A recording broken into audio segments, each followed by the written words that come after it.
Hello lords and ladies of Calradia, hope you're all doing well today. This video is going to determine which faction can field the best shock cavalry in the game. Some of you may think it's the Imperial Elite Cataphracts, while others may say it's the Vlandian Banner Knights. However, the answer to that question isn't so white and black. There are also more contenders for this title other than these two units. Let's have a gander at who reigns supreme on the battlefield.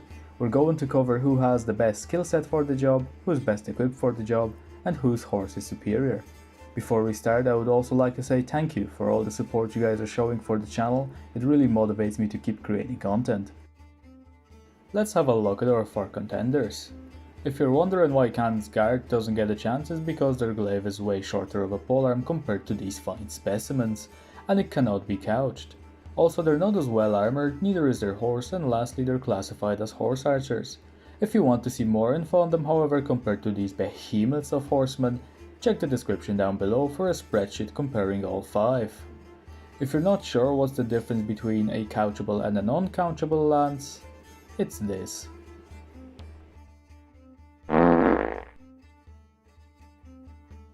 Boom!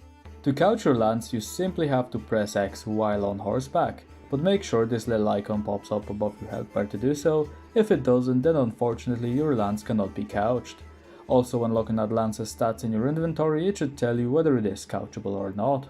So moving on, let's compare the armor values of these units. Probably to many people's surprise, the Družinik comes with the best head armor among his competitors, followed closely by the Faris. For body armor, however, it's the Cataphract that comes out on top, and surprisingly, it's the Banner Knight who's currently not faring so well. It's mostly due to his poor shoulder armor, which is made up of a green hood, which only provides 3 body armor compared to everybody else's proper shoulder armor. Up next we have arm armor, which the Cataphract reigns supreme on once again, and the Faris and Družinik lack in comparison. Lastly, the leg armor, which follows a similar pattern where the Cataphract takes the lead while everybody else stays around the same value. Now, having a look at everybody's armor rating, we can say that the Cataphract blows his competition out of the water, which was something all of you probably suspected. However, you probably didn't suspect the fact that the Banner Knight has the poorest armor compared to all of these, but maybe he can still come out on top with his skill, weapon and horse ratings. If you're not sure how I obtained this armor rating or skill rating, which we're going to have a look at next, have a look at these segments in my previous video. Coming around to see who's the most skilled individual for the particular job of shock cavalry, we're only going to rate these men on their riding skill and their polearm skill. But wait a second, Alex, you say? What about their other skills like one-handed? Well, Timmy, we're rating shock cavalry here and not some regular heavy cavalry that fights with swords. And as soon as these get dismounted, they become heavy infantry rather than what we're rating here anyway. Let's begin by looking at everyone's riding skill, and we're not talking about fornicating here. If you're not aware, in Bannerlord the riding skill increases the maximum mount difficulty anyone can hop onto, and it correlates exactly to the current riding skill we have, which in this case is a mere 5. The increased horse speed and maneuver value are definitely going to be important to us. I've already done the math on this, and for every single point you increase your riding skill, your horse speed goes up by 0.2 and your horse maneuver by 0.04. While for the polearm the weapon speed doesn't matter as much for making charges, but the damage increase definitely does. And for every point we get in our polearm skill, we get extra 0.07% damage. So let's have a look at who's the most skilled. While the Faris is the most skilled rider we have, others aren't that far behind. If you're wondering why I'm not looking at the riding bonuses, they're going to be added to their horse rating later on, and the same with the polearm and their weapon rating. For the polearm skill, however, the Družinik comes out as an epic failure, because for some reason it's his bow rating that has 220, even though he doesn't even use a bow, which will impact him dearly.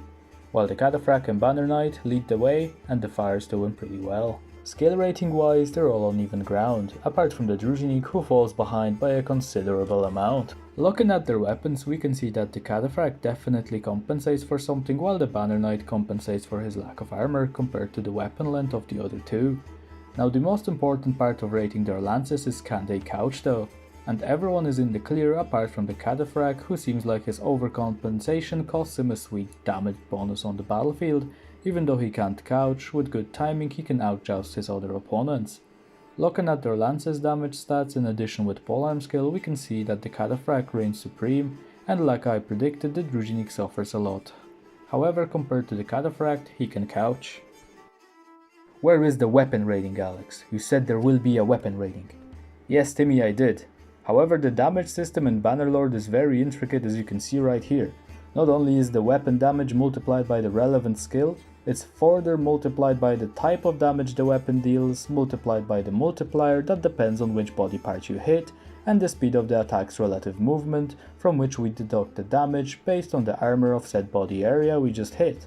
That also depends on the type of armor, whether it's cloth, leather, chain or plate, and that is simply a lot of math that I need to figure out, and definitely will work up a video on it once I learn all the intricacies of this damage system. Having said that, let's have a look at the horses, shall we? Yet again we see the Cataphract come out on top when it comes to how many hit points his mount has compared to the other mounts, and the Faris' Azurai horse being easy to put down. However, if we look at their speed value with riding skill value added on, we can see that this time it's the Faris that can easily outpace any of these shock boys on the battlefield, while the Cataphract suffers in that regard.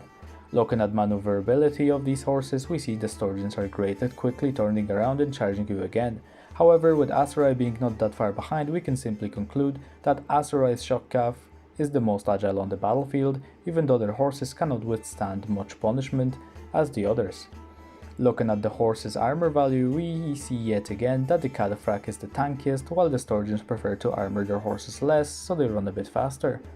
Looking at charge values, we can see that Knight and Cataphracts can easily stun enemies by simply running into them, as your horse needs to do at least 10 charge damage to put an enemy on their ass. If you want to put heavy and shock cavalry, your best option is to rock with the Cataphracts, as both themselves and their horses are kitted out the best when it comes to protection. However, they lack battlefield agility when it comes to the rest. They have a great lance which can outrange both infantry and enemy cavalry of all sorts. However, due to the lack of ability to couch their lance and not being able to wield their shield while using their lance, they lose out on damage potential and protection, meaning they may not be able to one-hit many of the well-armored infantry units and may need to approach multiple times, giving their enemies more chances to eliminate them, but they can take more punishment in return. If you're looking for damage, then the Banner Knight is your go-to, even though his armor is the poorest of them all, but the ability to use his shield while couching helps that a bit. He outranges everyone part the Cataphract and is capable of couching, which increases his damage tenfold or more, allowing him to one-tap anyone that he comes across. This is why you will probably see Banner Knights perform better compared to Cataphracts, however you may see a bit more casualties compared. The Faris doesn't have the range, but he can still couch his lance. He does come equipped with a few javelins if he ever needs to use them and a shield that he can use while couching. He comes off as the most agile on the battlefield, meaning he can outrun most opponents, and if needs be he can evade meeting Cataphracts on the battlefield too, or guide part of enemy armies away from the battle.